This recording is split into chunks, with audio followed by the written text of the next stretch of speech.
Fala pessoal, bom dia, tudo bem? Tudo bom?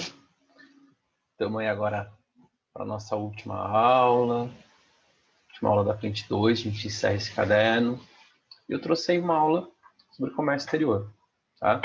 Então tem algumas coisinhas para a gente poder discutir e poder fechar essa frente aí de vocês. Vamos dar uma olhada. Primeira questão, eu acho que é falar um pouquinho sobre esse processo histórico, né, de desenvolvimento do comércio brasileiro.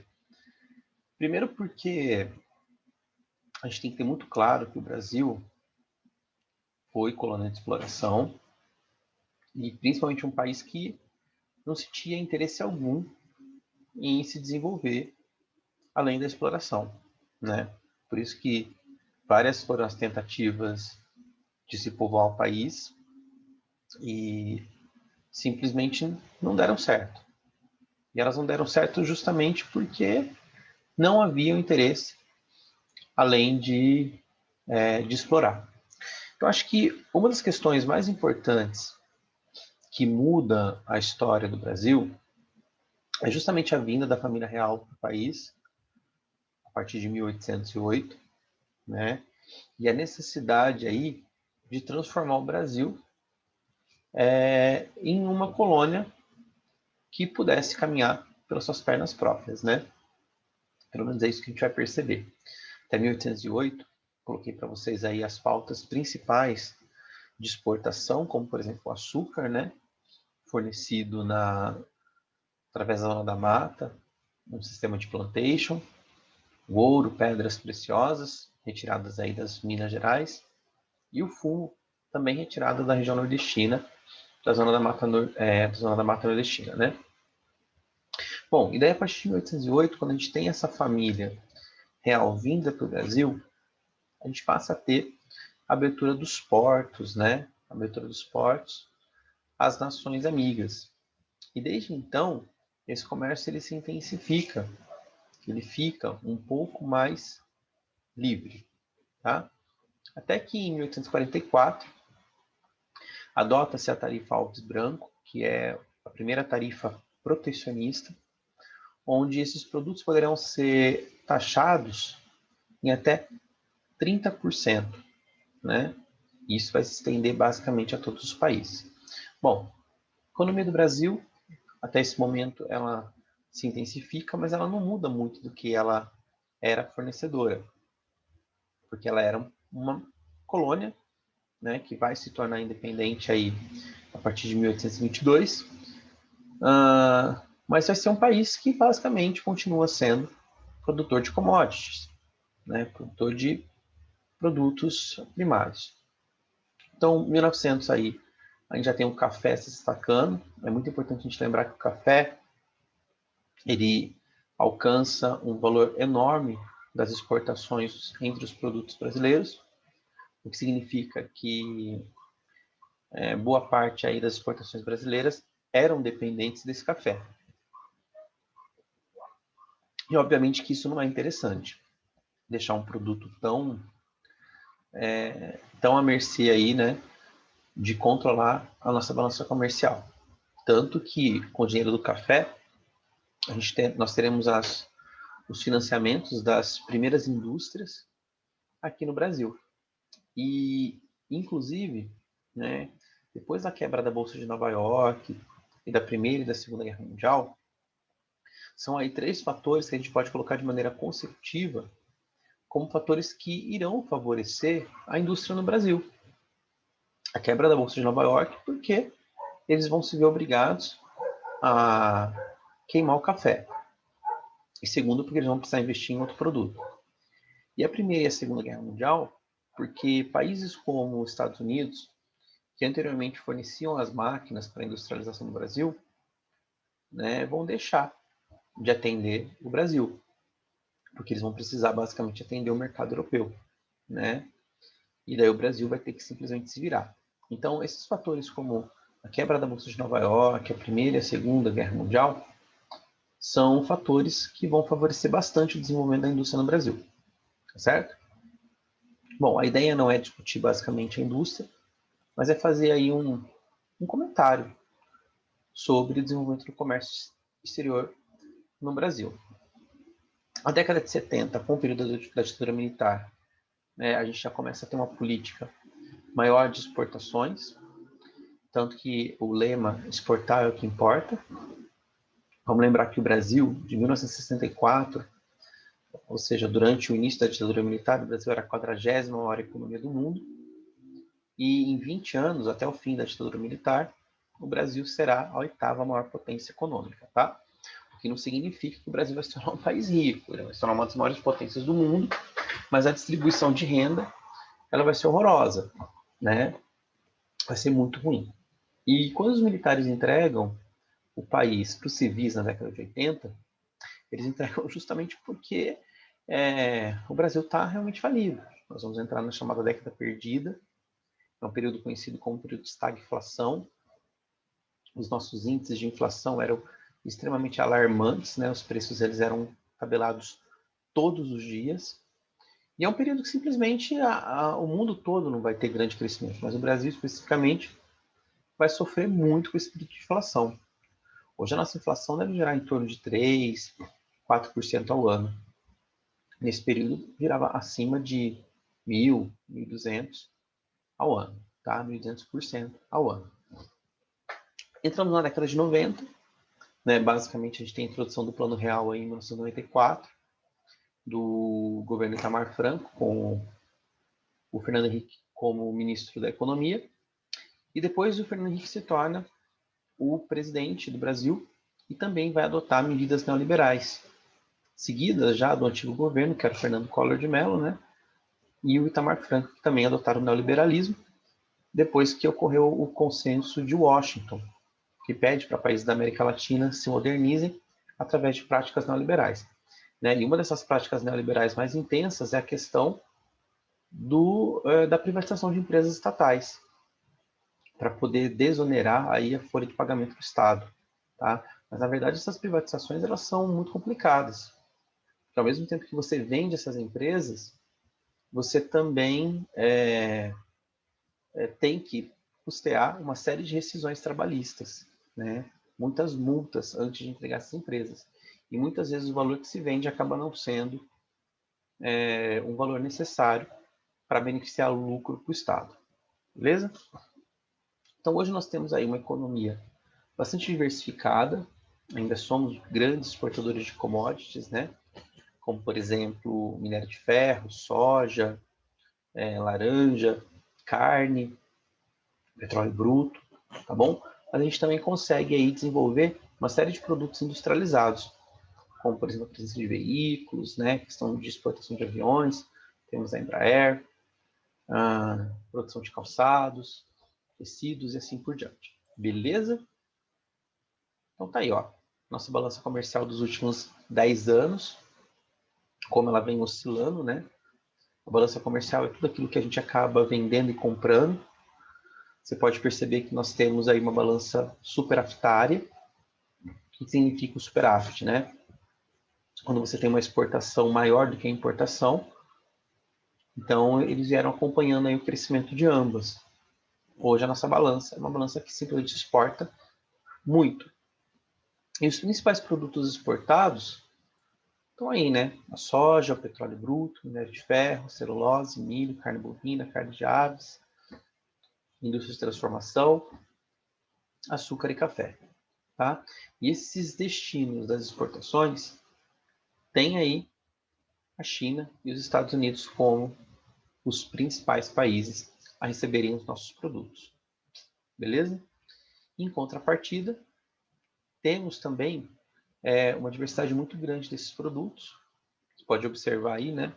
12% corresponde à soja, 11% aos óleos brutos, né? Petróleo bruto, 10% ao minério de ferro. O restante você pode ver que tem uma grande quantidade de commodities aí. Se você quiser pausar, tá dando uma observada nessa tabela, é bem interessante. E os destinos das nossas importações, temos de novo Estados Unidos e China, né? Então, dois países aí que são grandes compradores e grandes vendedores para a gente, uma balança que a gente tem aí bastante movimentada. Então, a nossa maior importação vem da China e também dos Estados Unidos, seguida da Argentina. tá? Enquanto esses produtos mais importados deve ser aí o petróleo, né? Leve, no caso, já que nós somos exportadores de petróleo bruto, também bastante da indústria química, né, associada a fertilizantes ali por conta do agronegócio, e bastante variado, né? Você pode perceber que normalmente ele está ligado a outros produtos além das commodities, beleza? E deixei aqui para vocês alguns comentários sobre alguns itens que eu acho importante, por exemplo, a diferença entre PIB e Produto Nacional Bruto, né? PIB e PNB. O PIB ele refere-se a tudo que um país produz, incluindo o lucro das multinacionais. E o Produto Nacional Bruto ele corresponde a tudo que um país produz, com exceção do lucro das multinacionais, né? A balança comercial está ligada aos valores de exportação e importação. O commodity ligado aos produtos primários negociados aí na Bolsa de Valores, que é a nossa principal pauta de exportação. E o dumping está ligado a simplesmente a desvalorização de alguns produtos que simplesmente conseguem competir de maneira desleal no mercado. Normalmente a China é muito acusada aí de dumping. Beleza? Bom, então em relação a esse comércio exterior, a gente tem aí os nossos principais parceiros econômicos hoje em franco crescimento, né?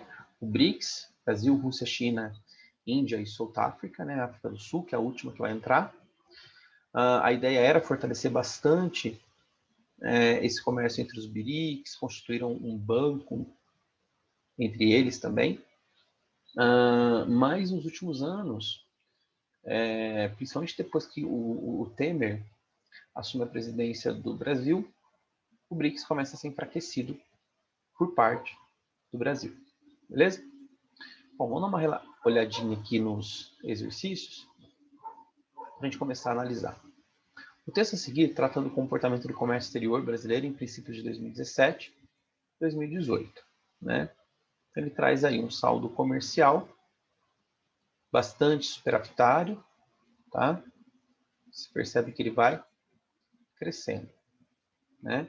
Então, relacionando março de 2018, aqui ó, uma balança comercial superavitária. Beleza? Pergunta-se, em relação ao comércio exterior do Brasil, responda. O que causou o repentino crescimento do saldo da balança comercial brasileira, apesar da crise econômica pelo qual o Brasil atravessa? Olha, normalmente esses saldos positivos, eles acabam ocorrendo frente à desvalorização da nossa moeda, tá? Na verdade, não é a nossa moeda que desvaloriza, é o dólar que valoriza, tá? E daí a nossa moeda acaba ficando mais barata e, consecutivamente, a gente acaba exportando muito mais. Tudo bem? Então, a gente pode colocar aqui, olha, a moeda brasileira, ela sofreu uma grande desvalorização, o que contribui para produtos mais baratos, favorecendo o aumento das exportações. Beleza? Depois, letra B, que produtos predominam na pauta de exportação, vai ser muito simples, né? São commodities, como por exemplo soja, açúcar, minério de ferro e alumínio. Que mudança tem se observado no comportamento das exportações brasileiras nas últimas décadas? Né? Então, nas últimas décadas, a gente pode perceber que nós acabamos retornando à antiga pauta de exportação. Tá? Os governos Lula, governo Dilma, eles fizeram um grande investimento nesse tipo de exportação de commodities. Tudo bem? E ganhamos muito dinheiro. O problema foi quando as commodities começam a se valorizar no mercado internacional. Daí a gente se tornou especializado num produto, né, que já não estava dando mais dinheiro aí. Exercício número 2, protecionismo, né? Um monte de siglas aqui, APEC, Tratado Pacífico. Vamos conseguir ver luz no final do túnel. A charge se refere a uma das principais causas da desaceleração do comércio global nos últimos anos, o confronto entre as políticas de comércio multilateral e as novas tendências protecionistas. Assinale a opção que caracteriza corretamente um exemplo desse confronto, o avanço chinês sobre ativos estratégicos estrangeiros e a consequente ameaça de transferência da propriedade intelectual tem alimentado respostas protecionistas de seus parceiros econômicos. Hoje a China é uma das maiores produtoras, inclusive, de registro de patentes e também de propriedade intelectual, tá? País que realmente não está brincando aí. Número 3, mostrando aí, né, a curva do sorriso, que mostra atividades que desenvolvem uma cadeia no valor, falando sobre a economia brasileira, especializada na produção de commodities, letra B. Número 4, questão da FGV, né? Participação das importações na América do Sul em porcentagem. Estados Unidos, Brasil e China, né? Percebe que Estados Unidos vem ganhando frente aí, mas que a China vem realmente no mercado muito atrás. E o Brasil foi perdendo mercado, né? Isso é um problema aí dos países do Mercosul. Infelizmente, o Mercosul não é um bloco tão consolidado quanto a União Europeia, e infelizmente o Mercosul acaba privilegiando as relações com parceiros fora do bloco. Isso ocorre justamente por conta de uma hegemonia que existe aí na América do Sul, tá? Então, isso acaba sendo uma competitividade entre Brasil e Argentina, por exemplo. E daí deu mercado, né? Deu frente para os Estados Unidos crescer, mas a China disparou. Então, a alternativa correta é a letra E.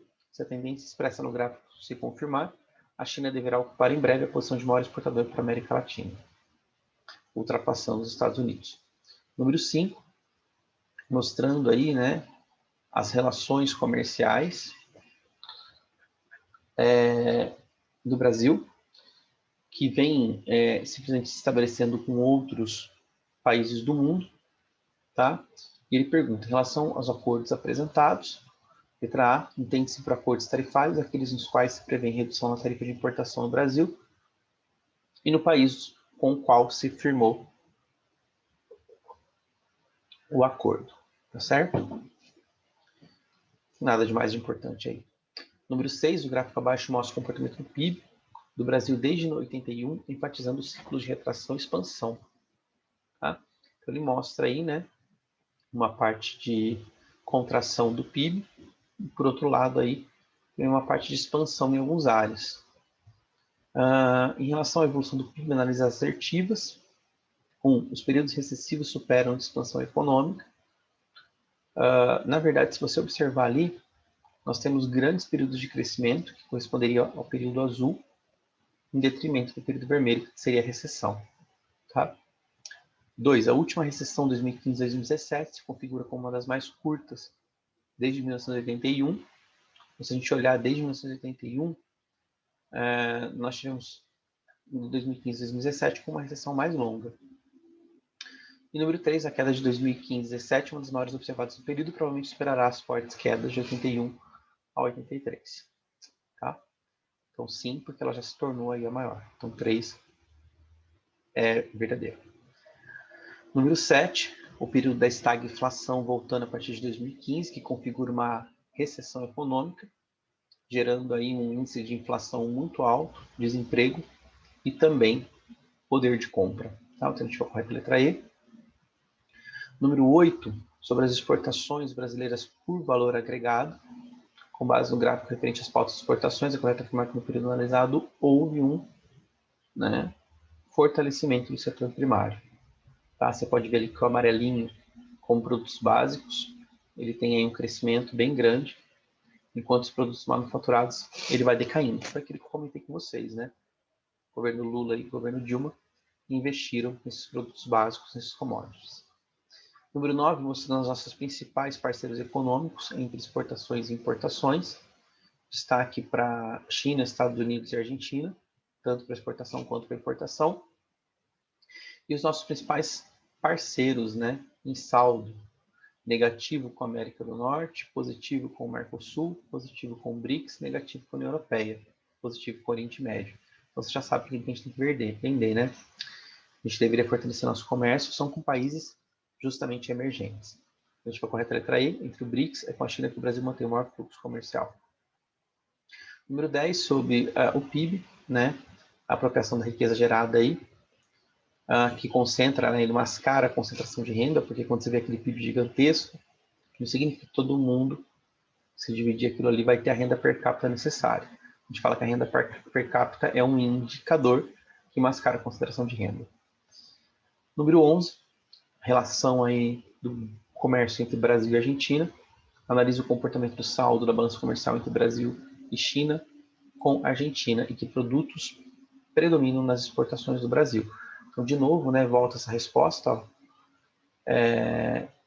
Então, analise o comportamento do saldo da balança comercial do Brasil e da China com a Argentina.